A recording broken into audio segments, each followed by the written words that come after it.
하나님께 예배하는 여러분 모두에게 오늘도 풍성하신 은혜가 함께하기를 축복합니다. 여러분이 있는 그 자리에서 주님은 여러분에게 은혜를 주실 것입니다. 여러분, 어려운 때를 만나면 반드시 먼저 우리의 믿음을 점검해야 합니다. 그러니까 하나님이 은혜를 주셔도 믿음이 없으면 그 은혜를 누리지 못하기 때문입니다. 우리가 편안할 때는 우리가 어떤 믿음을 가지고 있는지 잘 알지 못합니다. 어려운 때가 되고 우리에게 시련이 닥쳐오면 비로소 우리의 믿음의 실상이 드러나게 됩니다. 지금이 바로 우리의 믿음을 점검하고 올바른 믿음을 가지고 서게 될 아주 좋은 기회가 되는 것입니다. 이 여호수아서 16장, 17장은 요셉의 자손들인 에브라임 지파와 므낫세 지파 그 땅을 배분받은 기록입니다. 요셉에게는 두 아들이 있었는데 에브라임과 므낫세입니다. 그런데 이 에브라임과 므낫세는 자기 아버지 계열의 12지파의 한 지파씩 몫을 차지하게 됩니다. 전적으로 요셉 때문이죠. 요셉으로 인해서 야곱의 가족이 다 구원을 받았기 때문에 하나님께서 요셉에게 장작의 몫을 준 거죠. 그래서 두 아들을 그 아버지 반열에 세워 주시고 한 지파씩의 몫을 주신 겁니다. 아주 좋은 땅을 받았습니다. 그 가나안의 중심부에서 북쪽에 있는 사마리아 지역, 그 지역이 에브라임 지파와 므낫세 지파에게 주어진 몫입니다. 앞으로 이스라엘 역사에 아주 중요한 중심축을 구성하는 지역이죠. 북이스라엘의 지경이 됩니다.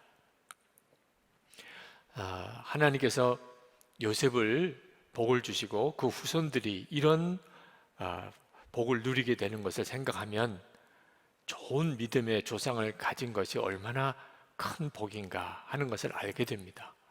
우리도 우리의 자손을 생각하면서 이제는 살아야 합니다.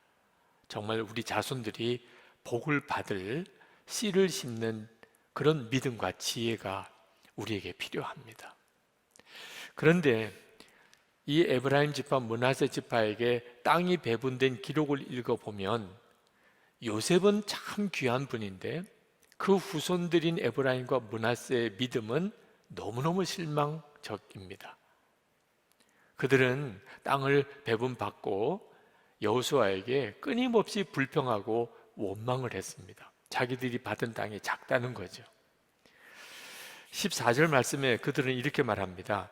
주님께서 지금까지 우리에게 복을 주셔서 우리가 큰 무리가 되었는데 어른께서는 왜 우리에게 한 번만 제비를 뽑아서 한 몫만 유산으로 가지게 하십니까? 그들이 자기들이 받은 땅이 작다고 여긴 것은 그들이 쉽게 들어가서 차지할 땅이 적다는 것이었습니다. 실제로 그들에게 주어진 땅은 대단히 컸습니다. 그 땅들의 대부분은 싸워서 점령해야 되는 땅인데 그런 땅은 자기들에게 준 땅이라고 생각하지 않은 거죠. 자, 이렇게 말하는 것이 유다 지파의 갈렙과 얼마나 대조적입니까? 여호수아는 사실 에브라임 지파 출신입니다. 그런데 자기 출신 지파인 에브라임 지파가 그런 식으로 말을 하는 것이 여호수아에게는 얼마나 마음이 무너졌겠습니까? 그것도 유다 지파 갈렙으로 인해서 이스라엘의 믿음의 대전환이 일어나는 그런 상황에서 여호수아와 므낫세 지파가 에브라임과 므낫세 지파가 이렇게 나오니 여호수아의 마음이 참 답답했을 것입니다. 그래서 여호수아가 이렇게 말을 합니다. 15절에 당신들이 큰 무리 이어서 에브라임 산간 지방이 당신들에게 작다면 거기에서 브리스 사람과 르바임 사람의 땅인 삼림지대로 올라가서 그곳을 개간하시오. 점령해서 당신 것으로 만들라는 겁니다. 그랬더니 에브라임 지파와 므낫세 지파가 대답합니다. 16절에 그 산간 지방은 우리에게 넉넉하지 못하고 그 골짜기 땅 곧 벳산과 그 변두리 마을과 이스라엘 골짜기에 사는 가나안 사람들에게는 다 철병거가 있습니다. 다시 말하면 지금 이스라엘 백성들 자기들에게는 이 철 무기 하나 없는데 그 가나안 족속에게는 철병거가 있다는 겁니다. 자, 나에게는 소총도 없는데 저쪽에는 탱크가 있다는 거죠. 그러니 도대체 어떻게 싸워서 이기냐는 겁니다. 여호수아는 그 말을 듣고 이 요셉의 자손 지파들에게 철병거가 없는 게 문제가 아니고 하나님에 대한 믿음이 없는 것이 문제라는 것을 여호수아는 깨달았습니다. 그게 오늘 메시지의 핵심입니다. 그래서 여호수아가 그 에브라임 지파 므낫세 지파에게 말합니다. 17절 18절에 당신들은 큰 무리요 큰 세력도 가졌으니 한 목만 가질 일이 아닙니다. 산간지방도 당신들의 것이 될 것이요 산간지방이라 하더라도 그곳을 개간하여 이 끝에서 저 끝까지 차지하시오. 가나안 사람들이 철병거를 가져서 강하다 하더라도 당신들은 그들을 쫓아낼 수 있어. 여호수아가 어떻게 이렇게 말할 수 있었을까요? 만약에 여호수아가 에브라임 지파 므낫세 지파에게 듣기 좋으라고 당신들은 아주 큰 민족이고 큰 세력을 가지고 있다고 얼마든지 싸워 이길 수 있다고 그저 말로 듣기 좋은 말로 한 거라면 여호수아는 진짜 무서운 선동가입니다. 이 에브라임 지파 므낫세 지파를 사지로 몰아넣는 격이죠. 근데 여호수아는 선동을 한 게 아닙니다. 여호수아는 정말 에브라임 지파 므낫세 지파가 자기들에게 할당된 땅을 다 차지할 수 있다고 철병거 가진 가나안 족속들 얼마든지 이길 수 있다고 확신했습니다. 이유는 그 일을 이루실 분이 하나님이시기 때문에 여호수아는 그 사실이 정말 믿어지니까 그러니까 에브라임 지파 므낫세 지파에게 당신들이 가서 싸워서 점령하세요. 그렇게 말을 했던 겁니다. 문제는 에브라임 지파 므낫세 지파는 그렇게 하나님이 믿어지지 않은 거예요. 하나님이 믿어졌으면 그렇게 말할 리도 없죠. 이 문제 때문에 온 이스라엘이 정말 분위기가 무거워진 겁니다. 요셉은 정말 하나님을 믿은 사람이죠. 그래서 그는 노예로 팔려갔다가 애굽의 총리까지 되고 온 가족들 다 구원했죠. 그러나 그 후손들은 선조가 믿음이 좋다고 후손도 꼭 믿음이 좋은 것은 아닌 것을 보게 됩니다. 그 점이 참 답답한 일이죠. 그들은 좋은 믿음의 선조를 가졌지만 형편없는 믿음을 가지고 있었습니다. 그러면서도 헛된 자부심만 강했죠. 그리고 끊임없이 자기들을 대접해 달라고 요구하는 사람들이었습니다. 이런 믿음을 가진 사람이 많으면 그 공동체는 무너질 수밖에 없습니다. 그런데 여러분, 여기서 우리가 우리 자신에 대해서 좀 솔직해질 필요가 있습니다. 여러분, 우리 중에 갈렙 지파 같은 갈렙과 같은 믿음이 있는 사람이 많겠습니까? 이 요셉 후손들 같은 그런 믿음을 가진 사람이 많겠습니까? 여러분 자신은 어떻습니까? 여러분은 갈렙 같습니까? 아니면 이 요셉 지파 같습니까? 우리들의 문제는 우리들의 대부분이 다 갈렙 같지 않고 요셉 지파 같다는 것입니다.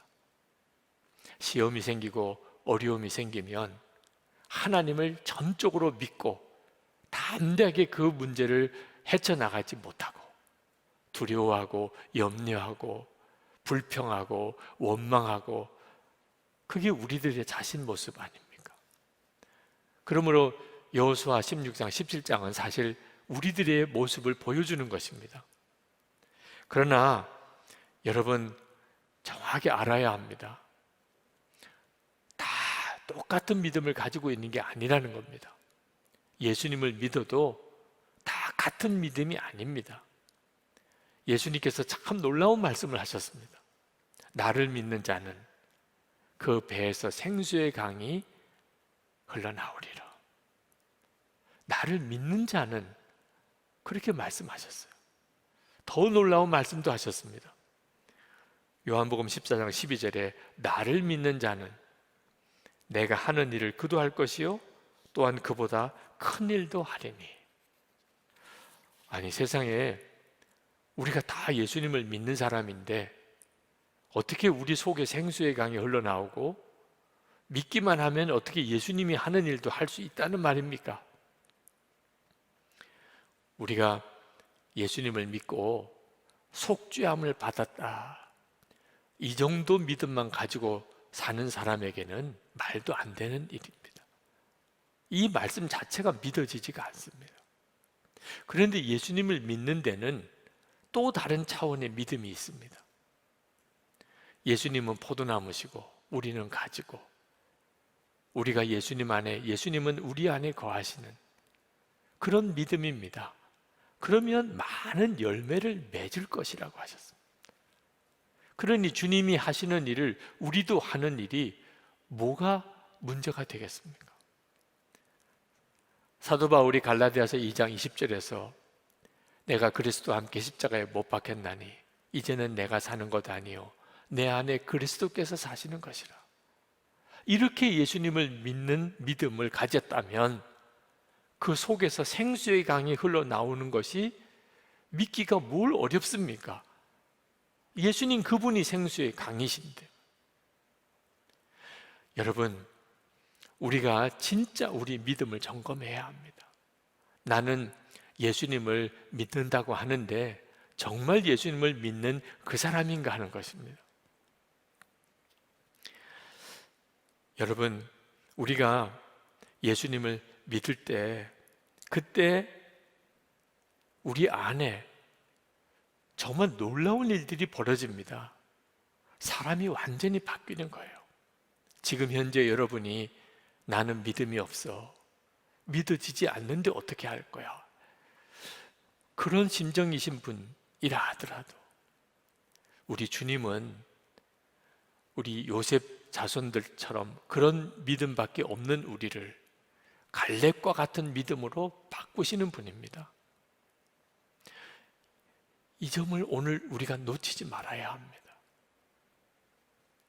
지난 월요일 새벽기도 때 인동영 목사님께서 이 요셉 후손들처럼 이것도 안 되고 저것도 못하고 하나님 나 사랑하시는가 그것도 믿어지지 않고 그런 형편없는 믿음을 가진 우리를 우리 주님이 놀라우게 바꾸신다, 갈렙 같은 믿음으로 세우신다, 그 말씀을 증거하셨어요. 그때 인용한 성경 구절이 고린도후서 5장 17절입니다. 그런즉 누구든지 그리스도 안에 있으면 새로운 피조물이라. 이전 것은 지나갔으니 보라 새 것이 되었도다. 이 말씀을 가지고 인동영 목사님이 이렇게 말씀하셨어요. 이 구절에서 저에게 가장 큰 은혜가 되는 단어가 누구든지입니다. 정말 누구든지일까요? 그 증거는 이 말씀을 하는 사도 바울 자신입니다. 예수님께서 다메섹으로 가는 바울에게 사울아 사울아 내가 어찌하여 나를 박해하느냐 말씀하셨습니다. 바울은 교회를 핍박하는 자였으니 하나님에게 원수였던 사람이었습니다. 만약 하나님께서 새로운 피조물이 될 자격 조건에서 원수는 제외하셨다면 바울은 기회가 없었을 것입니다. 하지만 하나님은 어떤 이들도 제한하지 않으신 것입니다. 그렇다면 나 같은 자도 사랑하시고 새로운 피조물을 만드시는 것이 확실하지 않겠습니까? 여러분 정말 그렇잖아요. 예수님께는 어떤 사람도 제외된 사람이 없습니다. 누구든지 그리스도 안에 있으면 새로운 피조물이라. 그가 요셉 자손과 같은 형편없는 믿음을 가지고 있었던 사람이라 할지라도 갈렙 같은 믿음의 사람이 되게 해주시는 분이 예수님이십니다. 여호수아도 얼마나 두려워 떨었었습니까? 하나님께서 그 여호수아를 만나 주시니까 여호수아가 완전히 변화됐잖아요. 이 일이 예수 그리스도 안에서 지금 우리 가운데 일어나는 일인 것입니다. 우리가 할 일은 그저 예수 믿고 속죄함을 받았다 하는 믿음에 머물지 않는 것입니다. 온전한 믿음을 갖게 해주시는 주님, 지금도 우리와 함께 계셔서 우리와 동행하시는 주님을 바라보는 것입니다. 주님만이 우리를 믿음을 완전히 바꾸어 주시는 분이세요. 히브리서 12장 2절에 믿음의 주요 또 온전케 하시는 이인 예수를 바라보자, 그렇게 말씀하셨잖아요. 이것이 지금 우리가 할 일인 것입니다. 여러분, 주님을 바라보는 것이 솔직히 뭐 그렇게 힘든 일입니까? 우리가 하는 수많은 노력해서 애쓰는 일들 중에 예수님 바라보는 것이 도대체 뭐 그렇게 어려운 일입니까? 저는 이 여호수아 17장을 읽으면서 요셉 지파에 대해서 조금 더 비난할 마음이 없었습니다. 왜냐하면 저 자신의 모습 그대로였기 때문입니다.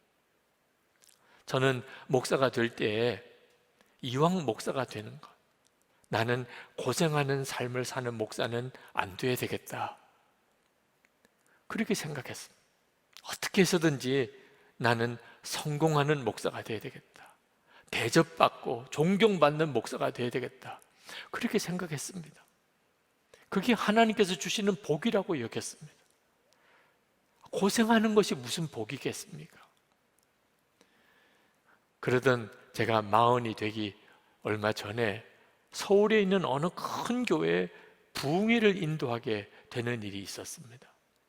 그때 그 교회 부흥 강사 숙소인 아주 최고급 호텔에 묵게 되었는데, 그 방이 얼마나 좋은지 저는 처음 그 호텔에 묵어보았습니다. 잠자는 것도 아까울 정도였어요. 새벽 집회 인도하고 숙소로 돌아와서 보니까 더 좋더라고요. 그때 제 마음속에 도대체 내가 어떻게 이런 호강을 다 하나, 그런 생각이 드는데, 불현듯이 6.25 전쟁 때 순교하신 할아버지 생각이 났어요. 그리고 나도 모르게 그 호텔 카펫에 무릎을 꿇었습니다. 그냥 눈물이 나더라고요. 할아버지 상급이구나. 1.4 때 때 피난 내려오지 못하시고 평양 근처 사동 교회 담임하시다가 공산군에게 그렇게 죽임을 당하신 할아버지, 손주인 제가 그 상급으로 이렇게 호강하는 모양이구나. 근데 그게 왜 그렇게 슬프죠? 그렇다면 이것이 할아버지의 상급으로 내가 받는 것이라면, 내가 하나님 앞에 갔을 때 내가 받을 상급은 뭐죠? 그때서야 대접받는 것보다 돌짝밭 사명이 그게 훨씬 복이다, 그게 깨달아지더라고요. 그래서 정말 눈물로 고백했습니다. 하나님, 제가 돌짝밭 사명을 외면하지 않겠습니다. 이건 저에게 있어서는 정말 놀라운 일이었어요. 눈이 뜨인 거죠. 주님 앞에 설 때, 그때 가보면 편안하고 대접받고 성공한 것 같고 그게 다 소용이 없다는 거예요. 얼마나 희생하고 헌신했냐, 얼마나 돌짝밭을 가른 수고를 했는가, 그게 가장 큰 기쁨이 된다는 거예요. 그때 그 결단과 고백 때문에 제가 선한목자교회를 오게 된 계기가 되기도 했었습니다. 여러분, 고난과 시련이 우리에게 계속 닥쳐오지만 그럴 때일수록 우리가 정말 예수님을 바라봐야 됩니다. 아무리 어렵고 힘들어도 여러분, 지금 현재 아프가니스탄에 우리 믿음의 형제들보다 더 어려운 사람이 있겠습니까? 아프가니스탄의 어느 목사님이 보낸 메일입니다. 토요일 탈레반이 이미 카불 거리를 걷고 있다는 소식이 전해졌습니다. 우리는 함께 눈물을 흘리며 기도를 드렸습니다. 우리가 주일 예배를 드리는 중에 한 형제가 와서 제 귀에 속삭였습니다. 아슈라프 가니 아프가니스탄 대통령이 방금 사임했습니다. 이제 탈레반이 카불을 장악하고 있습니다. 그리고 우리는 마지막 찬송을 불렀습니다. 친척과 재물과 명예와 생명을 다 빼앗긴데도 진리는 살아서 그 나라 영원하리라. 아멘. 그 후 충격적인 보고가 계속 오고 있으며 아프가니스탄 교회의 삶은 이제 새로운 장의 시작점에 놓여 있습니다. 어린 기독교 소녀들이 탈레반에 의해 쫓기고 있습니다. 한 믿음의 형제의 14살짜리 딸은 강제로 그의 품에서 강탈당하여 성적 학대를 당했습니다. 탈레반이 교회 지도자들의 집을 급습해서 그의 성경과 문헌을 압수해 가고 있습니다. 여러분, 우리가 지금 힘들다면, 믿어지지 않는다면 아프가니스탄의 믿음의 형제들은 어떻게 하라는 것입니까? 우리는 힘들다고 말할 자격도 없습니다. 물론 지금 우리가 처해져 있는 형편이 만만치가 않습니다. 여러분 중에는 정말 기가 막힌 어려운 처지에 있는 분들도 있을 겁니다. 그러나 북한에 있는 지하교회 성도들, 지금 아프가니스탄에 있는 우리 기독교, 우리의 형제들, 그들 처지를 한번 생각해 봅시다. 믿음을 확인해야 합니다. 어떤 시련도 어떤 어려움도 이겨낼 수 있는 믿음, 진짜 예수님을 믿는 그 믿음, 그 믿음을 우리가 가져야 합니다.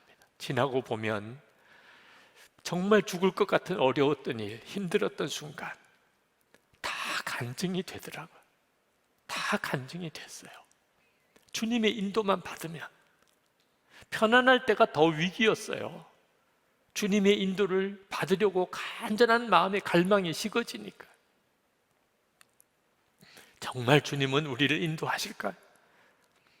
지금 나를 인도하고 계신가요? 그렇습니다. 빌립보서 2장 13절 말씀에 너희 안에서 행하시는 이는 하나님이시니 자기의 기쁘신 뜻을 위하여 너희에게 소원을 두고 행하게 하시나니. 성경을 읽어야 되겠다, 기도해야 되겠다, 내가 믿음으로 바로 살아야 되겠다. 여러분 안에 그런 소원이 없습니까? 전도해야 되겠다, 내가 하나님의 영광을 위해서 좀 살아야 되겠다, 내가 이제는 내 삶을 돌이켜야 되겠다. 꼭 다른 사람이 말을 해서 그런 생각이 드는 겁니까? 여러분 안에서 그런 마음의 소원을 주시는 분이 누구십니까? 주님이 우리 안에 계십니다. 세상보다 더 크신 주님이 지금 우리 안에 계십니다. 그러면 됐잖아요. 절대로 우리는 시련 때문에, 어려움 때문에 무너지지 않습니다. 반드시 주님은 우리를 놀라운 증인으로 삼으십니다. 어려운 일이 닥쳐왔을 때 주님을 바라봐야 됩니다. 여러분 정말 그렇게 하고 싶습니까? 여러분을 도와드릴 수 있습니다. 여러분이 정말 원하시면 얼마든지 도와드릴 수 있습니다. 예수 동행 속회가 있잖아요. 믿음으로 사는 남자들이 이제 시작되잖아요. 삼겹줄 기도 짝이 있지 않습니까? 온라인 기도의 집이 있잖아요. 여러분, 우리가 다 함께 주님을 바라봐야 됩니다. 지금 우리와 함께 계시는 그 주님이 여러분에게 정말 믿어지는 역사가 일어나야 합니다. 우리가 그것을 기도해야 합니다. 주님, 제가 지금 이때 예수님을 정말 제대로 믿기를 원합니다. 주님이 제 안에 거하신, 저도 주님 안에 거하는 그 삶, 나는 죽고 예수로 사는 그 믿음으로 제가 서기를 원합니다. 그래서 우리 가정에 제가 믿음의 기둥이 되게 해주세요.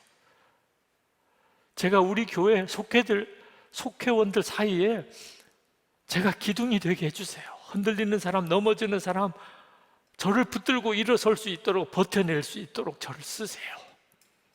하나님을 부정하는 세상에서 하나님의 증인이 되게 해주세요. 이 시간에 우리 같이 기도합시다. 하나님 앞에, 하나님, 저는 형편없는 사람, 요셉 지파들처럼 정말 형편없는 믿음의 사람이지만 주님은 저를 갈렙같이 세우실 수 있습니다. 제 눈을 열어 주를 보게 해 주옵소서.